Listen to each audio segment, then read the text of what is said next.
咳嗽呢是临床上比较常见的症状，但是呢，咳嗽也是非常严重的一种疾病。如果因为咳嗽没有及时治疗，可能会影响到很多情况，比方说夜间咳嗽影响睡眠，有可能会引起血压升高、血糖的波动、血脂的异常堆积，还有可能会引起心律失常。有些人，尤其是体质偏胖，或者说是有这个心脑血管基础疾病的人，可能会因为咳嗽诱发咳嗽晕厥综合征，导致出现其他的意外啊，比方说摔伤或者是头部的磕碰伤等等。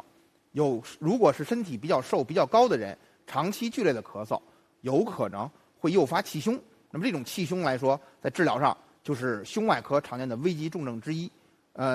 张力性气胸有可能会危及到人的生命。还有呢，就是如果咳嗽的时间太长，有可能会引起腹部压力的增加，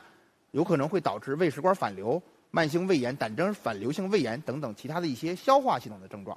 还有就是咳嗽的时间长了以后，有可能会导致慢慢反复的咳嗽，长时间的咳嗽，有可能会导致一种慢性支气管炎的发生。时间长了，到一定岁数了以后，有可能会出现肺气肿，甚至进展到慢性阻塞性肺疾病。所以，如果咳嗽